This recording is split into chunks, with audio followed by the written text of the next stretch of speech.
Սիրելի հայրենակիցներ, ուզում եմ անդրադառնալ Նիկոլ Փաշինյանի անցած շաբաթվա հերթական հիսթերիայի նոպային հնչեցրած որոշ մտքերի։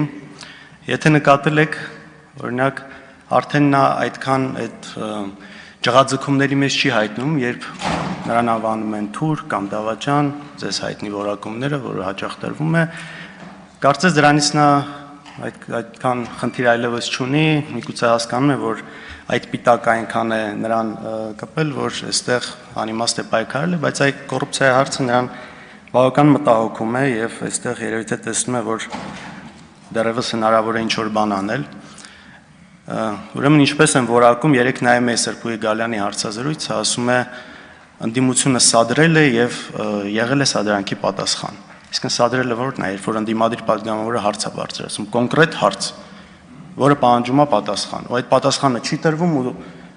դրա տեղը այդ ինչ-որ այդ ներվային հիստերիկ շարժումներն են լինում, որակումները, մեղադրանքները, սպառնալիքները։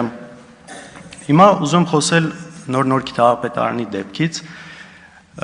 շատ հաճախ որտեղ մոռացվում է սկիզբը եւ վերջը, ինչ է ուրեմն տեղի ունեցել, ակտիվիստ Արթուր Չախոյանը խնդիր է տեսել մանկապարտեզի շինարարության հետ կապված, ծախսված գումարների, մսխումների հետ կապված, դրա մասին հարց է բարձրացնում, հետո հետևում է թաղապետի զանգը, սեռական բնույթի հայհոյանքները, որին ի պատասխան Արթուրը եւ Մեսրոպ Մանուկյան Երևանի ընդդիմադիր ավականու անդամը քաղաքական ակցիա են իրականացնում եւ այն ինչ ասել է թաղապետը շատ բան ձևով, պատկերավոր ձևով նկարի հետ կապված են անում եւ հաջորդ օրը բոլորիս հայտնի ծեծն է լինում։ Թաղապետը իր ընդունարանում ծեծում է Արթուր Չախոյանին։ Ուսրան հետևում է քաղաքացիական պայմանագիր խմբակցության հայտարարությունը քաղաքապետարանի, որ իբր քննադատելով այս երևույթը, բայց որոշ շեշտը դնում են, այ բայց իրավապահները ինչի մի օր առաջ չեն հստակ գնահատական տվել ու դրան արդեն հետևում այն, որ ի վերջո ավելի խիստ մեղադրանք է դրվում ծեծվողի վրա, քան այն մարդու վրա, ով ծեծել է։ Ու ինչ է ասում, հետաքրքիր է Նիկոլ Փաշինյանը դրա հետ կապված, ասում է դե ընդհանուր այսպես չընդունելով բռնությունը, ասում է դե մարդ հա կարող է ինքնատիրապետումը կորցնել։ Հիմա օրինակ երբ Արմեն Գրիգորյանը անհաջող միտք է արտահայտել ժամանակին, դրա դիմաց չեն ասել, մարդը կարող է սխալ արտահայտվել, այլ տարել են կալանքի ու ի վերջո այդ մարդը մահացել է դատարանի դահլիճում։ Երբ օրինակ գիտնական Ղարիբ Բաբայանը բորբոքվել է ադրբեջանցիների հետ ադրբեջանական ակցիայից Հայաստանի Հանրապետության հրապարակում,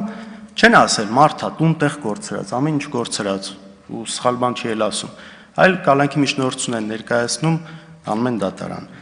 Երբ որ Վազգեն Սաղաթելյանն ու Նարեկ Սամսոնյանը եթերից խոսում են YouTube-յան ալիքով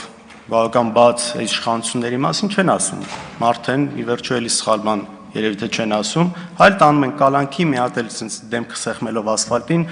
այդ ձևերով։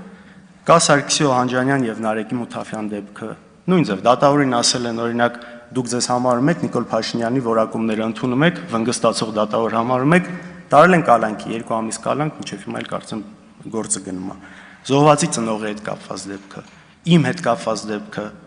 որ չեն ասում, հետ ենք պատտվել խաղացույցի ընթացքում, հասկանանք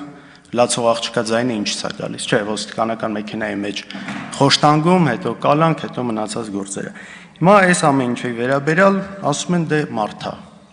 Քննչականի ղեկավարն էլ լուրջ դեմքով երեք փորձում էր համոզել, որ ծեծը ավելի թույլ հանցանք է, այն ինչ արել են իրենք ավելի թույլ հանցանք է, քան օրինակ Սամվել Վարդանյանի դեպքը։ Հասկանում եք, սա լուրջ չի, այս երկակի ստանդարտները ուղղակի ճճացող են։ Ուզում եմ խոսել բանավեճի հետ կապված, անընդհատ երբ որ Նիկոլ Փաշինյանն ասում է նախագահները թող գան բանավիճեն։ Այս առաջարկը անելով Նիկոլ Փաշինյանը շատ լավ հասկանում է, որ խելքը գլխին մարդը չի գալու չի բանավիճելու, որովհետև ու դրանով ուզում է ցույց տալ, որ այ տեսեք, եթե չեն գալիս, ուրեմն ես ճիշտ եմ։ Այսինքն դուք լուրջ մտածում եք, որ օրինակ հայրս, ով 2008 թվականից նախագահ չի հանդիսացել, պետք է գա եւ բանավիճի նրա շուրջ, թե 2023-ին Արցախով հանձնել։ Լավ, սա դուք լուրջ եք համարում։ Կամ այսինքն լուրջ մտածում եք, որ 30 տարի բոլորը բանակցում էին Արցախը տալու հետ կապված, բայց այ մենակ հանճարեղ Նիկոլ Փաշինյանին է դա հաջողվել։ Արցախը տալու համար ընդամենը պետք է անել այն, ինչ դուք արել եք, ճանաչել այն Ադրբեջանի կազմում։ Պատկերացրեք, օրինակ ինչ-որ մեկը ասում է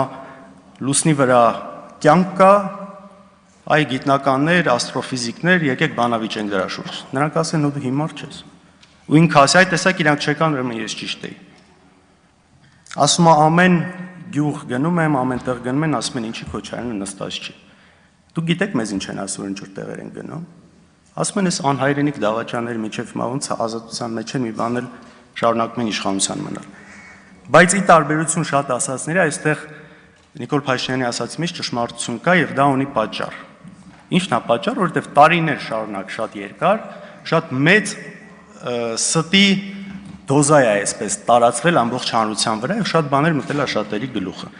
Եվ որ իրանց խմբակցության ԿՊ խմբակցության ղեկավարն ասում է մենք դրա հետ կապ չունենք, չէ, ունեք դուք կապ։ Նույն 4 միլիարդի հետ կապված, չգիտեմ, բանկեր, օդանավակայան, հանքեր, սպայկա, հիվանդանոց, ինչ սուտ ասես տարածվել է։ Ես չգիտեմ, մեր նորանկախ պատմության շրջանում ավելի շատ սուտ ու կեղծիկ ու sense դեմոնիզացիա ինչ որ մեկի հանդեպ ավելի իրականացվել է, քան մեր հետ կապված։ Ու դուք եք դա տարածում։ Առաջինը այդ կեղծ նյութը արտատպել է Նիկոլ Փաշինյանի թերթը, Հայկական ժամանակը, հետո էլ հենց ինքը իր դատավորության ընթացքում դրա մասին բարձրաձայնում էր։ Այնպես որ սա միանշանակ է եւ հասկանալի է, որ մարդիկ ձեզնից լսել են տարիներ շարունակ դա, հիմա դուք 7 տարի է իշխանության եք, բարձր ձեզնից պիտի հարցնեն, պիտի ասեն, ես բանն եք ասել, բա ինչ եղավ։ Հիմա եթե վաղը մենք լինենք իշխանության, բա մեզ են նույն այդ հարցը տալու, եթե ձեր հետ կապված գործողություններ չլինեն։ Բնական է, չէ՞ դա։ Շատ բնական է։ Իհարկե պարկեշ կլիներ, որ ընդունեիք, ասեիք, գիտեք Ժողովուրդ ջան, սխալվել ենք ինչ որ հարցերում էլ չափազանցացված ա եղել այն ինչ որ մենք պատկերացրել ենք կամ տարածել ենք, բայց ձեզնից պարկեշություննակալը երևի միամիտություն կլինի։ Անընդհատ կրկնվում է ապօրինի գույքի հետ կապված այն հայցը, որը մեր հետ կապված մուտք արվել դատարան 2 տարի առաջ։ Ժողովուրդ, ուզում եք ամեն անգամ կրկնեք սկզբից մինչև վերջ, վերջից սկիզբ, թվերը տարբեր ձևերով, դրանից էությունը չի փոխվում։ Այն ինչ դուք տարիներով մարդկանց ներարկել եք, առնվազն 50-ից 100 անգամ ավելի քիչ է, քան ինչ փաստացի կա։ Իսկ փաստացի կա այն, ինչը մենք միշտ ասել ենք, խոսել ենք, մեր անունով ա եղել, ոչ մի հանցավոր ճանապարհով ձեռք բերված որևէ գույք չկա եւ չկա գեթ մեկ լումա, որի օրինական բացատրությունը մենք չունենք։ Ապօրինի գույքի էս օրենքի մասով, որ ասում են, այ ինչի են վիճարկել ՍԴ-ում։ Կա լուրջ խնդիրներ եւ ՍԴ-ի որոշումը դրա մասին է խոսում, ինչքան էլ չեք ուզում ընդունել, իհարկե ձեր այդ բռնազավթած ՍԴ-ն է, բայց նույնիսկ իրենք չեն կարողացել այս մասով ինչ որ բաներ կա շրջանցել։ Օրինակի համար ասեմ,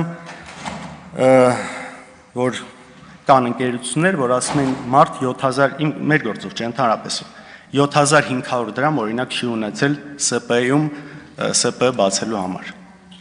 Ու հետեւաբար այն ինչ աշխատել է այդ ընկերությունը համարում են ապօրինի։ Այ այս կարգի աբսուրդային կետեր կան այս ամեն ինչում։ Մեկ էլ մի բան, որ անդադ ասում են, ինչից խոսում ենք անիվ կլինի, Արցախը հանձնել կլինի, սահմանազատում կլինի, ասում են, իրանք դրանից խոսում են, որովհետև խնդիր ունեն իրենց ունեցվածքը պահելու համար։ Սիրելի հայրենակիցներ, ունեցվածքը պահելու համար կամ պիտի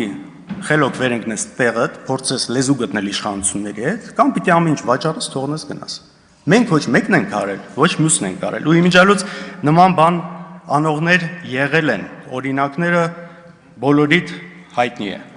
Մենք դա չենք արել, մեր խնդիրը դա չէ, առնվազն մինչև 23 թվականի ամառը կարող ենք այդ ամեն ինչը անել, մինչև այս գործերը լինելու։ Հիմա նաև ուզում եմ անդրադառնալ այն մեղադրանքներին եւ վիրավորանքներին, որոնք հնչեց Նիկոլ Փաշինյանի կողմից, երբ որ իմ ընդդիմադիր գործընկերներին նայելով ասում է համբալներ։ Հիմա հաջորդ օրը ինքը գնաց Մոսկվա, եթե չեմ սխալվում, ինձ հետաքրքիր է դուք ինքը նայել եք այդ տեսանյութերը։ Հիմա ով է համբալ էլի։ Կամ Ալեն Սիմոնյանը, որ իմ կին գործընկերոջը ասում է դուրս կշպրտեմ դահլիճից։ Ալեն Սիմոնյանը թող իմանա, երբ որ ու ուշադիր լինի, երբ որ իրան դուրս շպրտեմ այնտեղից, բարձր է նստած շատ ցավոտ արնել։ Արտահերթ երիտով հանդես կգամ ես։